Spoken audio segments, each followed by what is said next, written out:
Bonjour à tous et bienvenue dans la tour de commandement. Je suis Emeric et aujourd'hui je suis avec Ulysse. Salut.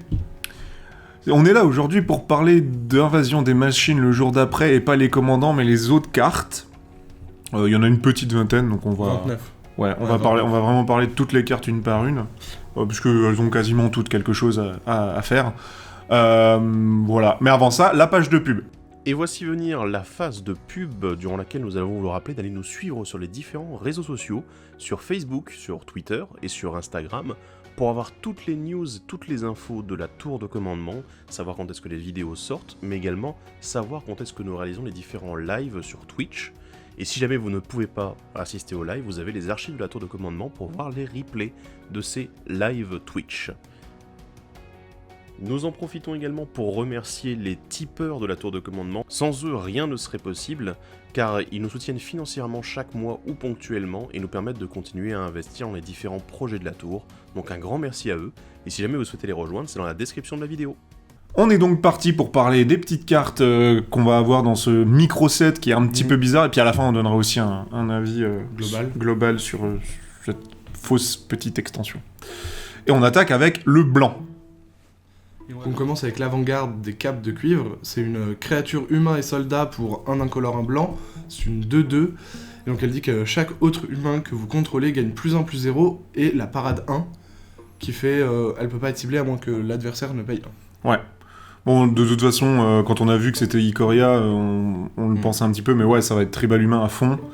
Et l'avantage sur ce truc-là, c'est que ça fonctionne aussi sur les jetons, parce que souvent, en fait, des fois, c'est les jetons, les humains non-jetons. Là, voilà, donc tous les decks, je sais pas, Girina, Papy Coudreau, Alécha, enfin voilà. Ouais, tout ce qui va jouer des petits humains, des jetons. Ouais. La parade, c'est vraiment cool dans ce genre de deck. Parce que souvent, dans ce genre de deck, tu vas avoir plein de petits humains moyens. Ouais. Et 2-3 grosses pièces, et c'est ça qu'on va vouloir te gérer. Parade 1, déjà, tous les sorts qui vont les cibler coûtent. Par contre, le problème, c'est que lui, il n'a pas la parade. Donc, du coup... Oui.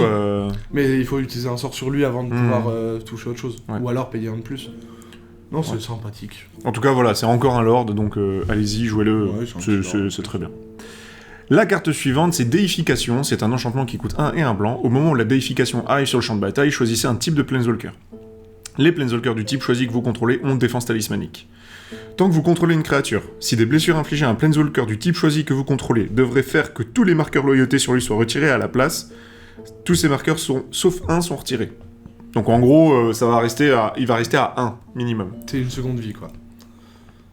Ouais, c'est plus qu'une seconde vie, c'est surtout que ça... C'est une carte il y a une carte qui s'appelait Adoration qui faisait ça aussi. Mais pour tes points de vie, bah là, c'est pour tes Planeswalkers. Et puis la question que les gens se posaient, c'est quoi un type de Planeswalker, Emeric ? Oui, bah du coup... bah alors, j'ai mon deck Teferi Tribal, où dedans j'ai que des Teferi, bah voilà, le type faudrait dire Teferi. Ouais, voilà. Donc tout est Teferi en défense talismanique. En vrai, ça a l'air assez chiant. Ça a l'air pas trop mal.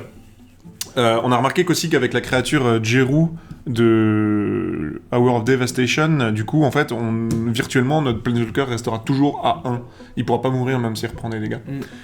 Voilà. Sinon, ouais, c'est vrai que c'est amusant pour les decks Super Friends. Et ça peut être sympa dans les decks où ton commandant c'est un Planeswalker. Ouais. Oui, parce que ça va le protéger. Ça va le protéger, c'est une carte qui sera jamais morte parce que c'est ton commandant. Ouais. Ça évite les taxes à tu vas voir quoi ? Tu vas voir les decks mono blanc Nahiri si ça existe encore. Aminatou. Bientôt il va y avoir Commodore Guff là dans Commander Master. Vu que ce sera un G-Sky Planeswalker. Il y avait... Ah non, le Teferi était bleu. Ouais. Mono bleu. Bah, c'est tu peux le jouer en Housebreaker. En Housebreaker, ça peut être pas mal. Bon, après, ça fait très protection et tu veux... Oui, bah ouais. Tu veux jouer que autour de ton commandant, mais... Ouais. Pour deux, c'est bien. Par contre, le truc qui est rigolo et qui est quand même pas drôle, c'est qu'en fait, bah, on peut pas protéger la vagabonde. Aucune des cartes de la vagabonde n'a de type. C'est juste un Planeswalker légendaire, donc du coup, bah, on peut pas la protéger. Oui. Voilà. Oui, après, sauf si elle est ratée plus tard, mais pour le moment, ouais, on peut... ou qu'ils sortent une vagabonde avec un type. Mais en tout cas, voilà, genre une carte sympa de protection pour les Planeswalkers. On a le Retrouscorn harnaché, qui est une bête 2/5 dinosaure pour 3 incolores et 1 blanc. Elle a la vigilance, et à chaque fois qu'il inflige des blessures de combat à un joueur, on peut renvoyer une carte d'artefact ou d'enchantement ciblée depuis votre cimetière sur le champ de bataille. Ouais, ça a l'air assez fort quand même de pouvoir faire de la résilience, on va dire, de nos artefacts. Tu peux ramener tes pièces de stack, tu peux ramener tes pièces de pilo fort, tu peux ramener de la rampe, tu peux ramener beaucoup de trucs. Tu peux ramener des tours sup. Tu peux ramener le tour sup. Lequel ? Un tour sup. Le time sieve. Seconde chance. Hein ? T'es moins de 5 points de vie. C'est quoi ça ? Si t'as moins de 5 points de vie, tu peux le sacrifier et faire un tour sup. C'est un enchantement. Ah ouais ? Ouais. Putain, je me souviens pas de Bon, alors il faut avoir moins de 5 points de vie. Hein. Ouais, c'est chaud quand même. Mais. Ça marche. Ouais.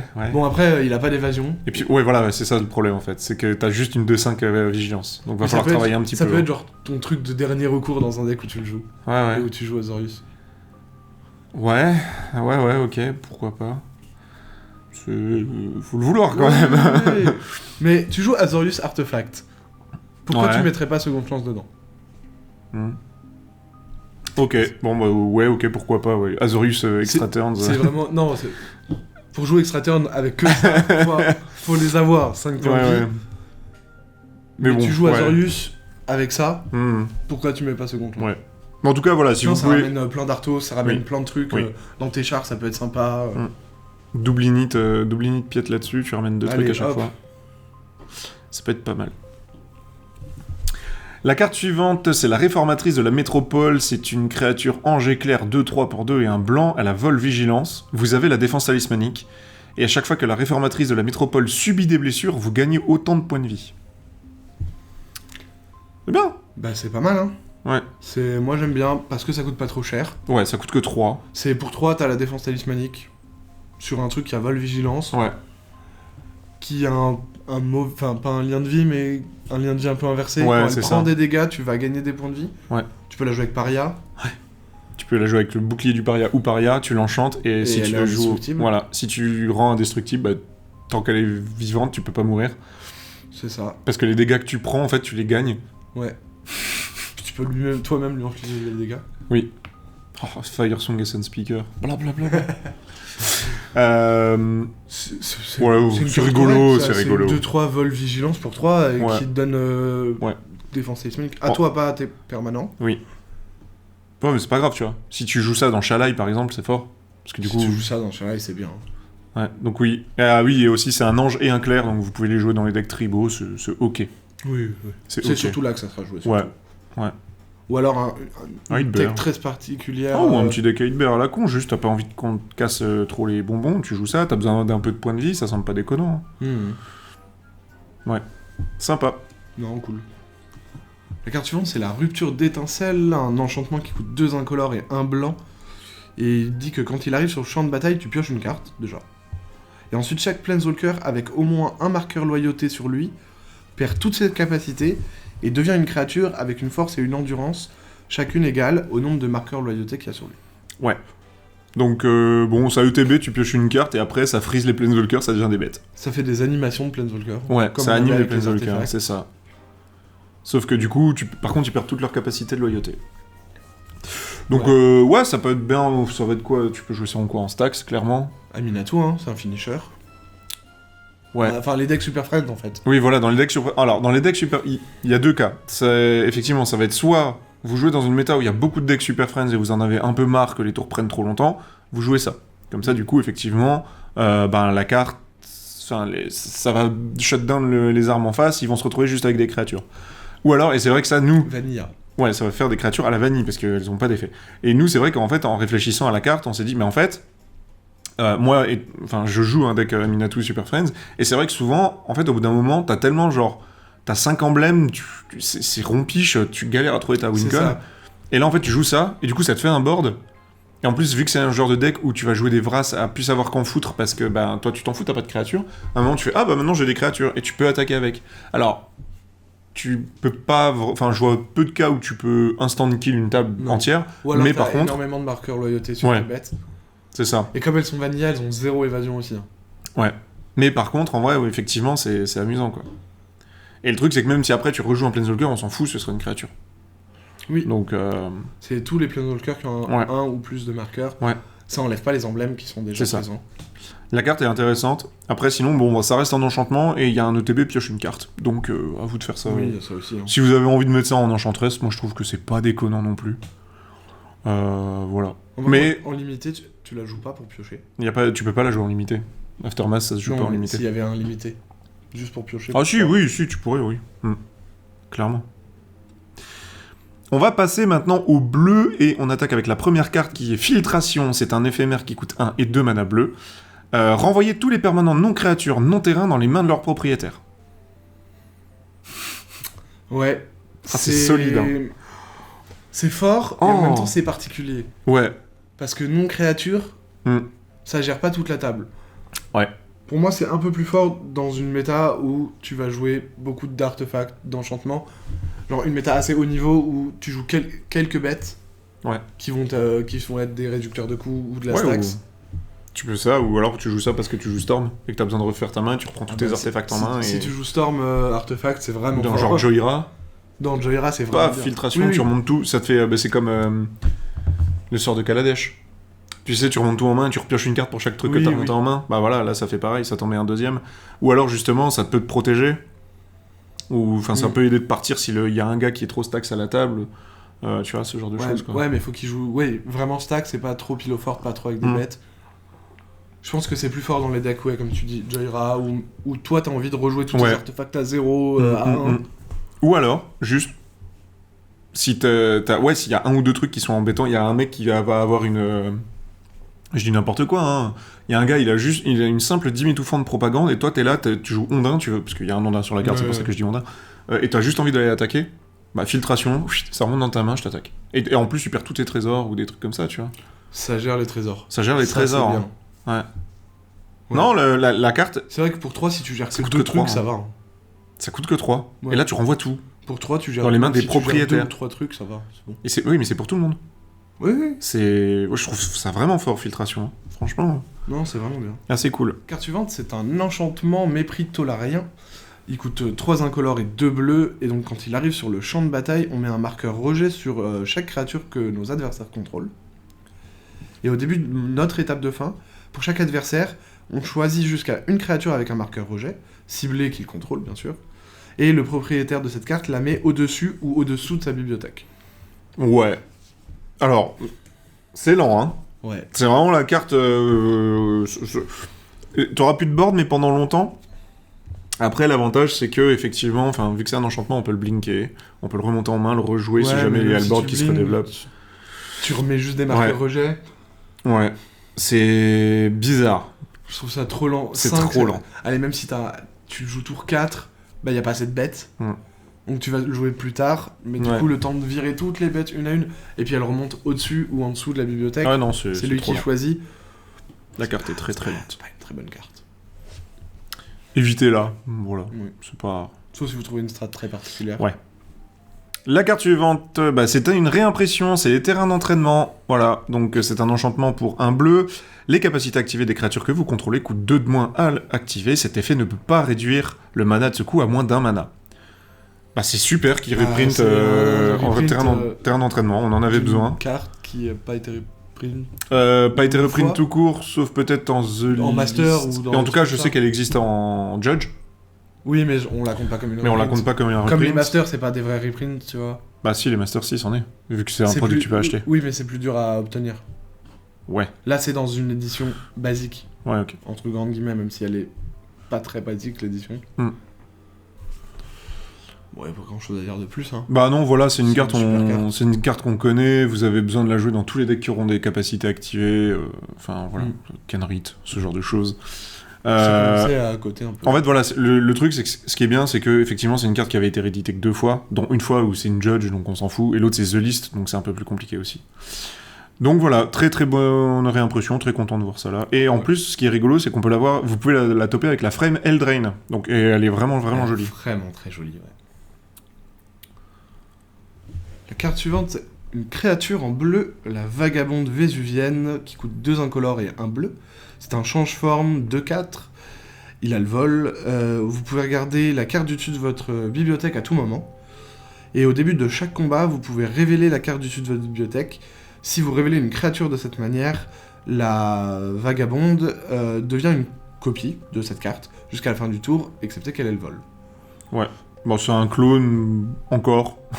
Ce qui est drôle, spécial. Ouais, il a un effet d'activation un peu spécial, parce que de toute façon, la créature que vous clonez volera. Il peut y avoir un intérêt avec ça. Maintenant, voilà, ça va être dans les decks où tu vas avoir un peu de manipulation de dessus de deck. Donc il va y avoir, comment il s'appelle, Runestromkerk, là, tu sais, tu te souviens, celui où il faut des Kraken au-dessus. Du coup, ça peut être marrant, t'as ta vagabonde, tu piffes un Kraken, tu fais regarde, le Kraken, il vole, paf. Le deck ninja, hein. Deck ninja, ouais, aussi. Satoru ou Yuriko. Yuriko, hein. Ça peut être jouable. Et petit tips. Le Sphinx, là. Le Sphinx où tu dois jouer des trucs impairs. Où tu fais un peu de maîtrise du dessus de bibliothèque. Il s'appelle... Oui, le Sphinx Esper. Ouais. Oui, mais je sais plus le nom, désolé. Mais on le mettra là. Sinon, c'est aussi... Si tu joues beaucoup de bêtes, c'est juste un bon clone Calval aussi. Hein. C'est un bon clone Calval, c'est ça. Et petit tips, en fait, où on peut cloner Phage et ne pas mourir. Voilà. Vous pouvez tuer avec Phage sans jouer Phage et pas mourir. Ouais. Voilà. C'est un simple clone. Après, l'avantage aussi, c'est que c'est un clone à 3. Les clones à 3, c'est souvent intéressant. Parce que la plupart des clones coûtent au moins 4. Oui, et puis, si tu veux pas cloner, c'est une 2-4 vol pour 3. C'est une 2-4 vol pour 3. Et du coup, on va passer au noir, et on commence avec la première carte, c'est l'Assermenté d'Ayara. C'est une créature humain et chevalier, 2-2 pour 1 et 1 noir, elle a la menace. Et à chaque fois que l'Assermenté d'Ayara inflige des blessures de combat à un joueur, si elle a moins de 4 marqueurs +1/+1 sur elle, mettez un marqueur +1/+1 sur elle. Puis, si elle a exactement 4 marqueurs +1/+1 sur elle, cherchez une carte dans votre bibliothèque, mettez-la dans votre main et mélangez. Ouais, hein. C'est un tour 2. C'est un tour 2 dans un deck chevalier. C'est un tour 2 dans un deck chevalier qui après va te permettre de tuto si jamais elle a encore envie. Voilà. Ça se fait, hein. Après, de 2 menaces pour 2. De 2 menaces pour 2. Chevalier, c'est bien. Est-ce que tu la joueras dans un autre deck qu'un deck tribal? Avec Croisade Qatar, tu chopes vite fait tes marqueurs. Ouais. Mais pareil, enfin oui, effectivement. Tu vas carte et la mettre dans ta main, quoi. Ouais, bah oui, mais c'est fort. Oui, c'est pas mal, mais faut qu'elle survive, faut que... Qu'elle inflige de blessures de combat à un joueur. Oui, voilà. Qu'elle passe les 4 marqueurs, ouais. Il y a beaucoup de conditions. Mais dans un deck chevalier, vous la jouez? Ouais. Ou dans les decks humains, puisque c'est une humaine. C'est vrai. Voilà. Ouais. Et on a eu je crois qu'on a la confirmation comme quoi Ayara est vraiment décédée et ça me fait chier. C'est fini. Elle va revenir en esprit. Oui, super. La carte suivante, c'est un petit éphémère. Gommage pour 2 et 1 noir. Si un adversaire ciblé exile une créature ou un planeswalker qu'il contrôle avec la valeur de mana la plus élevée parmi les créatures et les planeswalkers qu'il contrôle. Ouais. Bah, c'est fracassement d'âme, sauf qu'au lieu de cibler 3 joueurs, t'en cibles que 1. Oui. Et ça exile au lieu de détruire, donc c'est pas... C'est pas fou. C'est pas fou parce qu'on joue...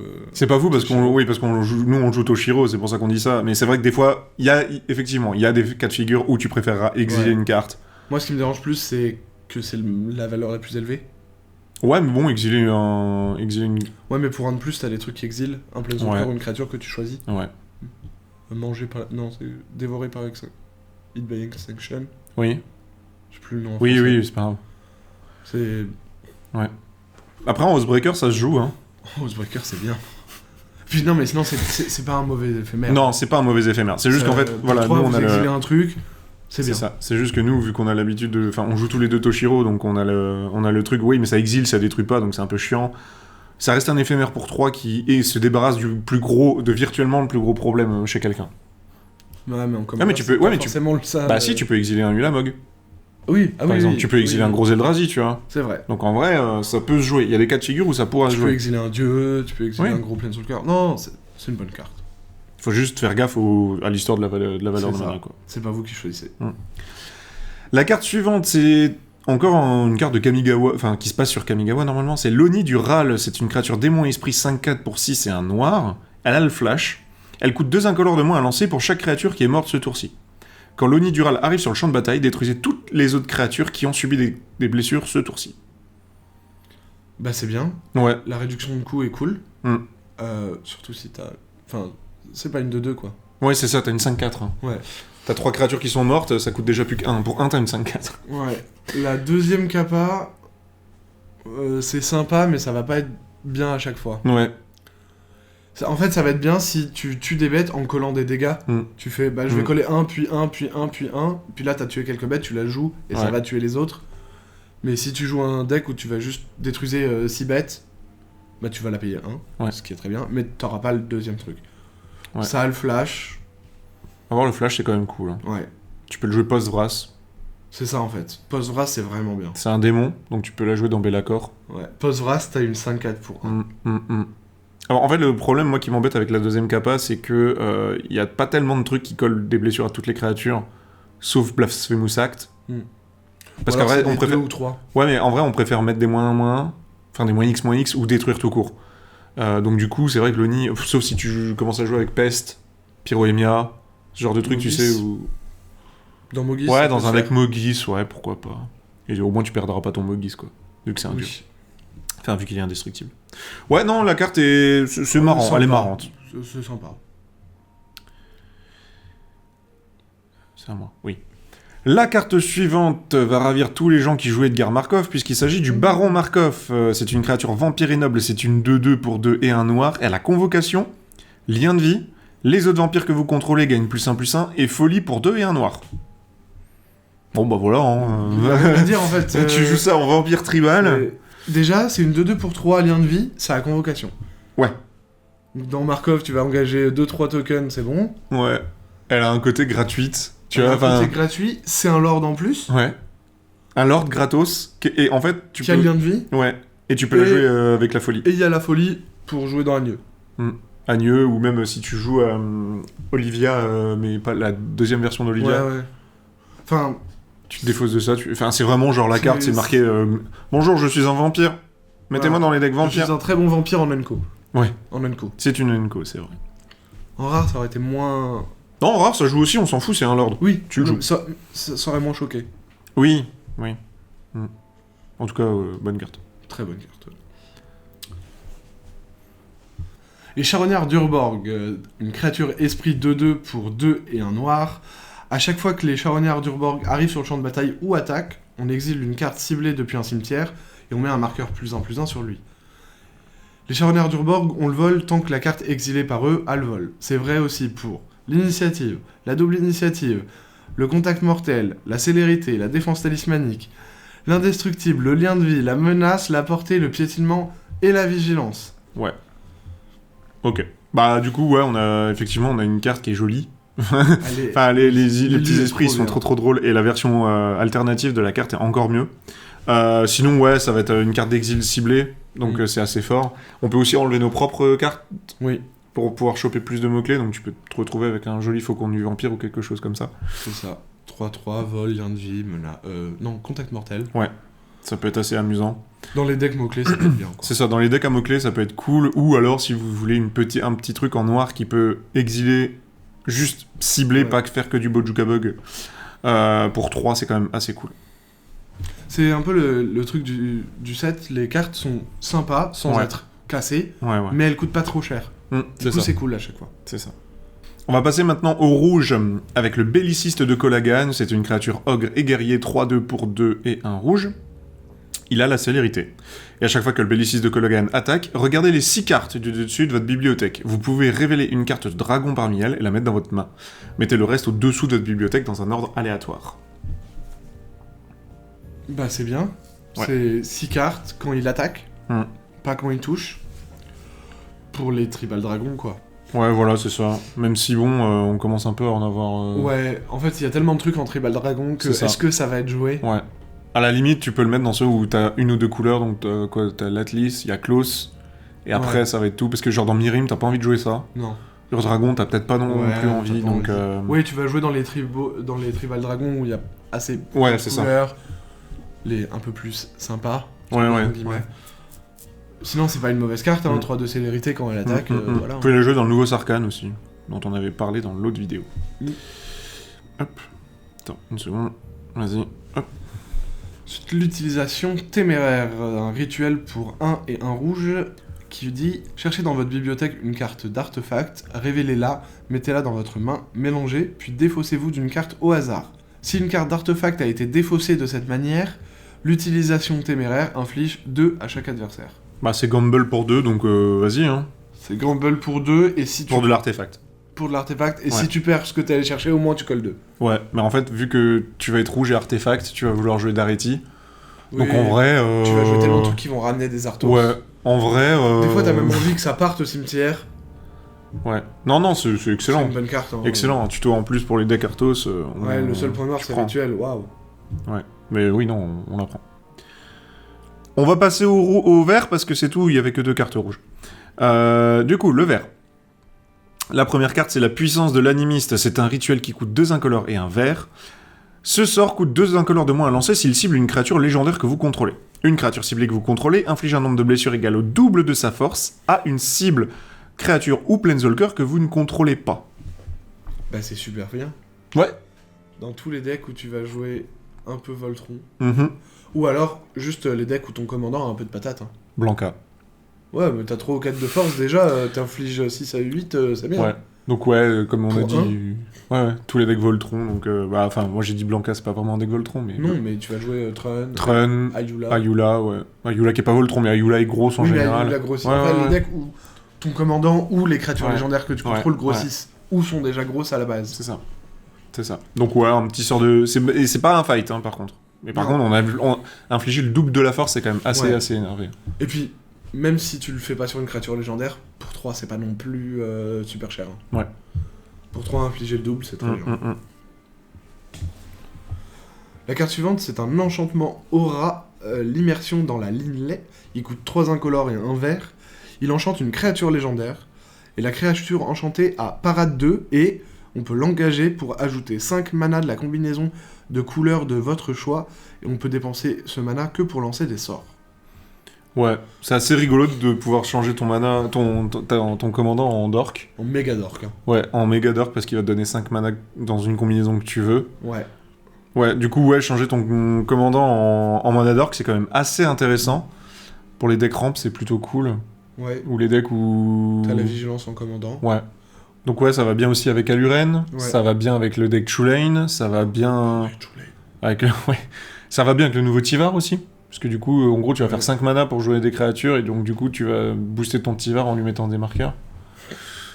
Et en fait, t'as une protection en plus, t'as une parade 2, donc c'est... Oui, parade 2, c'est bien en plus.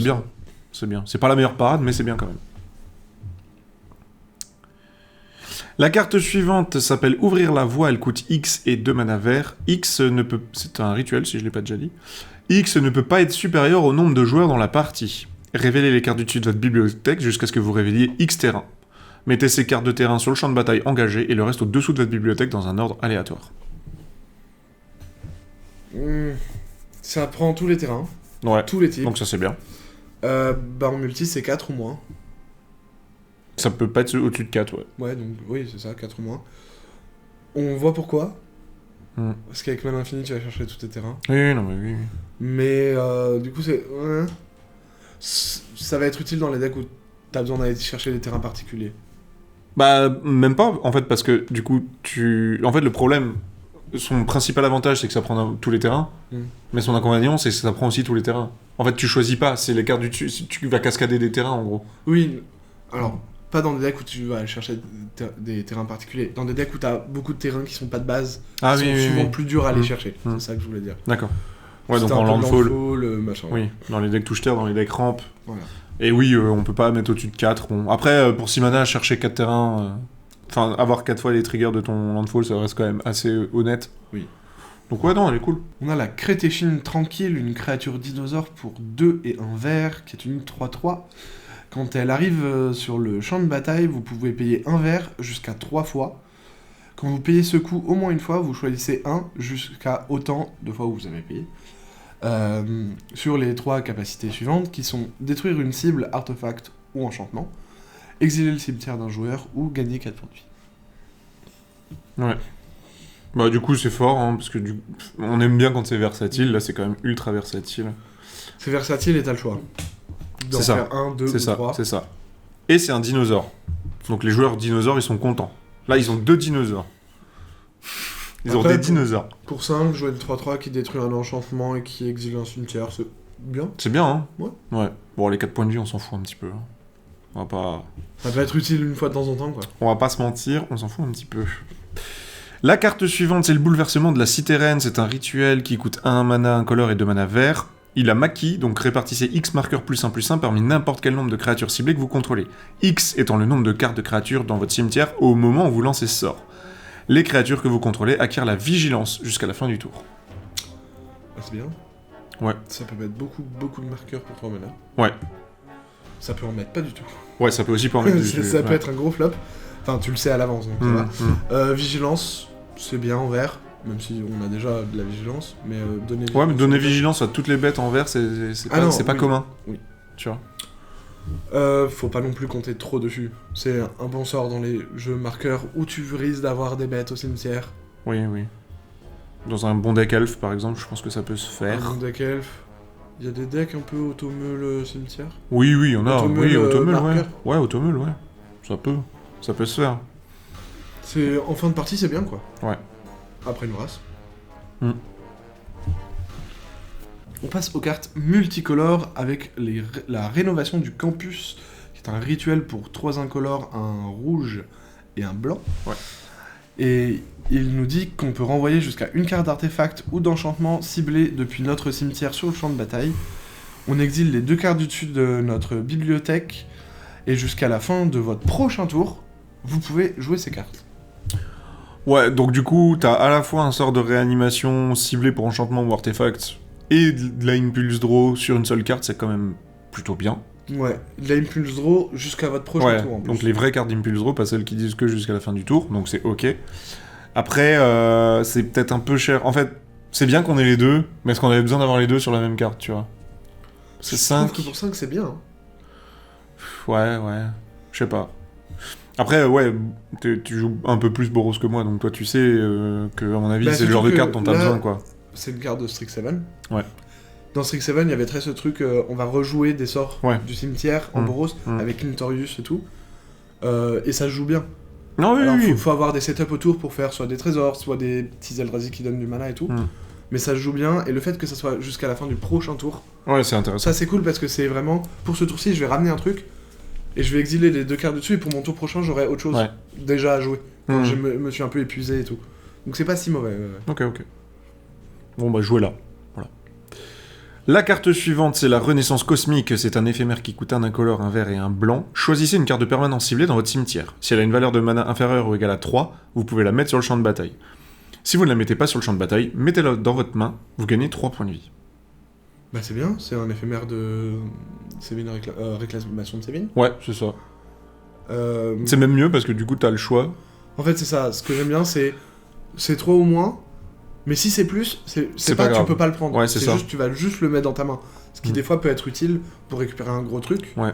Et sinon, bah tous les jours vous allez prendre du 3 ou moins parce que vous allez le mettre direct sur le champ de bataille quoi. Pour 3 mana. Non, c'est ok. C'est ok. Les petits 3 points de vie qui sont un bonus. Ça tankera une bolt. Ouais, c'est ça. Ouais, ça tank une phase d'attaque au T3, quoi. Oui.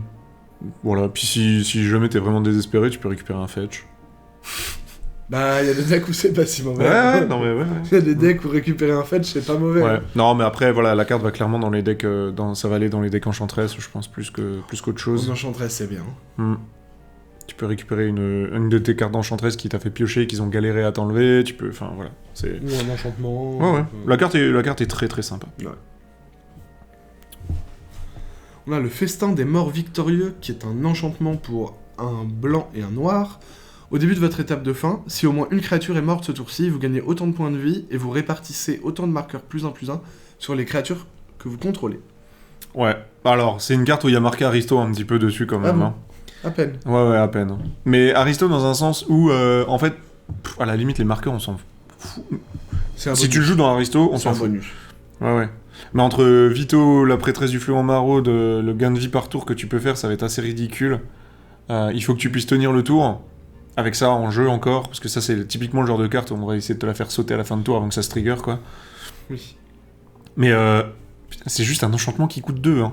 Moi c'est ça qui me fume. C'est ça en fait. Ça se curve tellement bien dans tous les decks qui ont... Parce que c'est des decks où tu joues Soul Sister, ou tu joues ce que tu veux dans ces couleurs-là. Bah hélas. Hein. Dans Hélas par exemple. C'est bien. Et ça coûte que 2, donc c'est trop bien. Quoi. Et ce qui est bien c'est, si au moins une créature est morte ce tour-ci, pas forcément chez toi. Oui. Avec un dictat d'Erebos et machin, ça va vite monter. Ouais.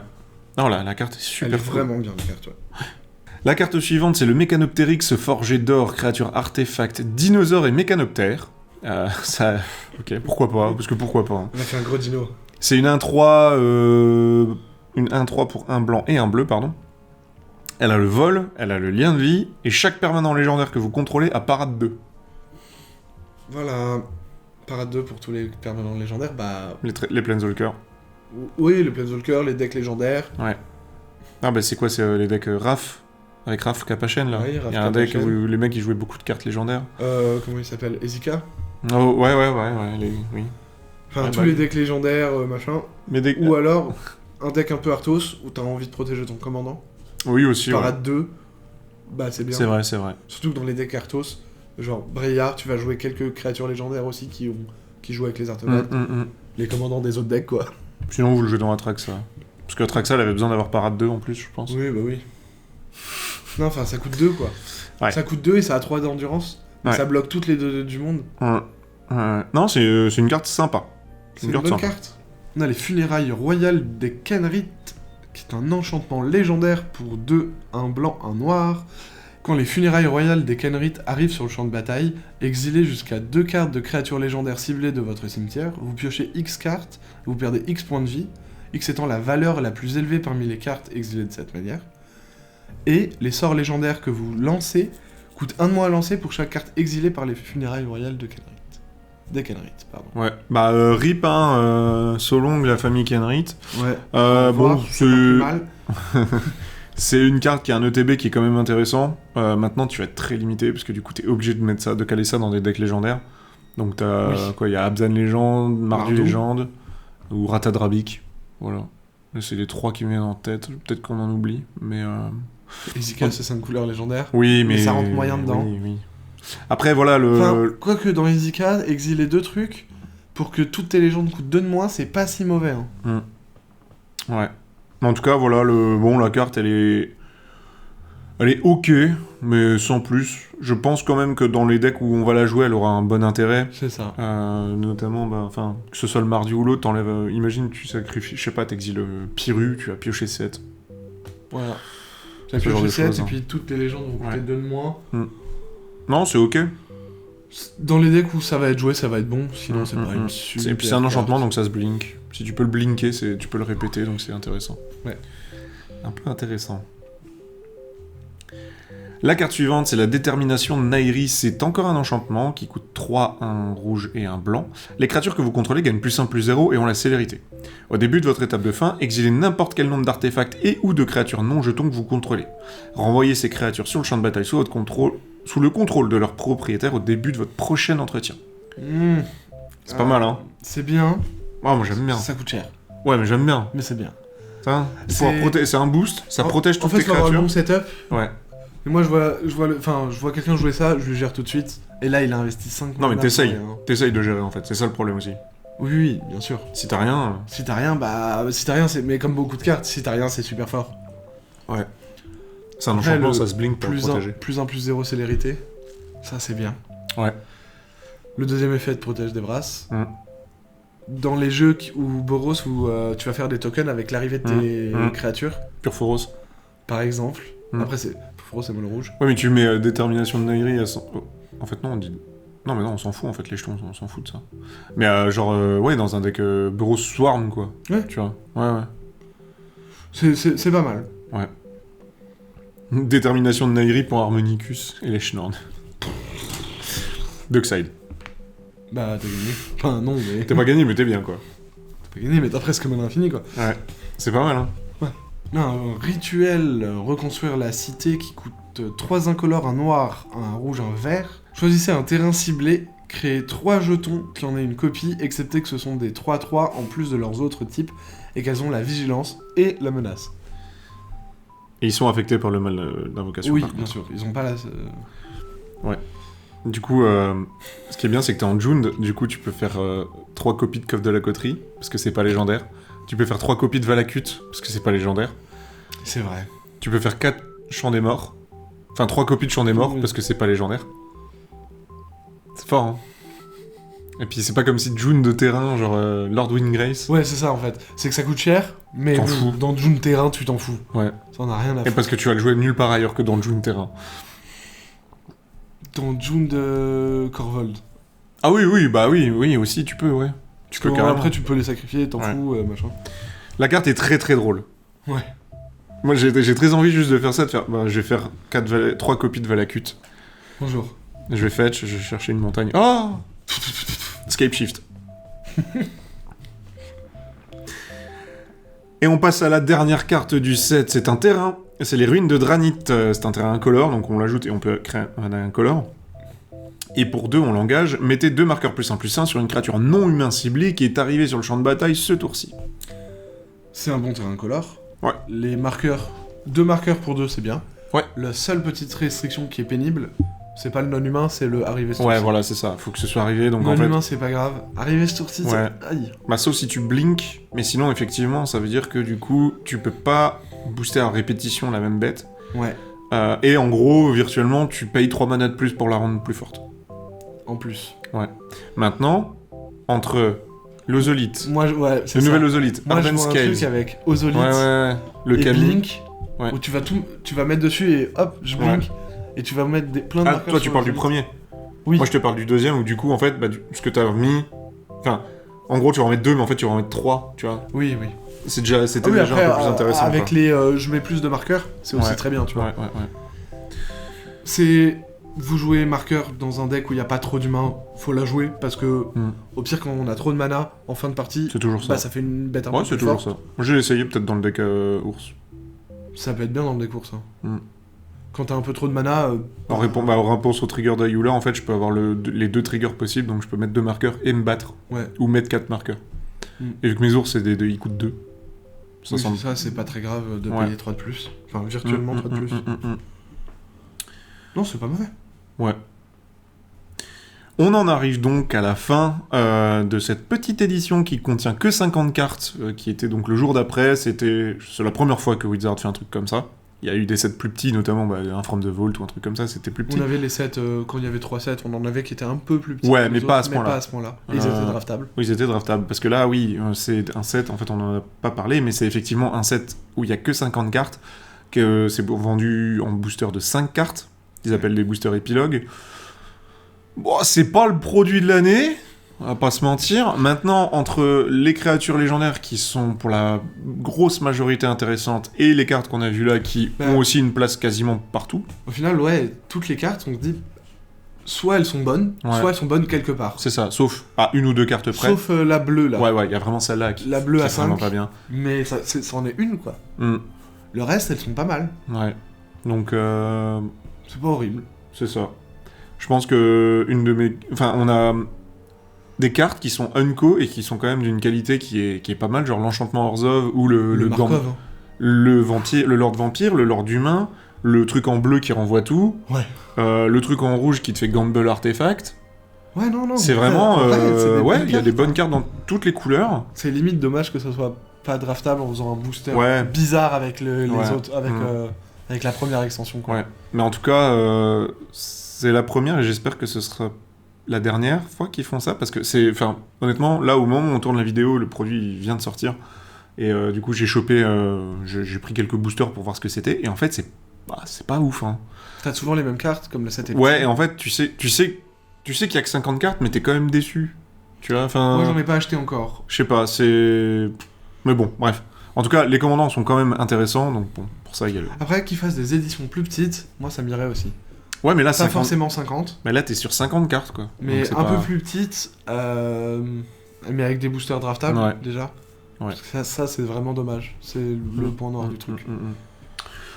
En tout cas, voilà, ça conclut enfin le marathon sur l'invasion des machines. Hein. C'est vrai, c'était bien long. Et du coup, on va vous dire la prochaine. Voilà. Ce sera probablement pour le Seigneur des Anneaux. Sauf si on fait autre chose entre-temps, mais ça, on vous le dira. Sur ce, salut!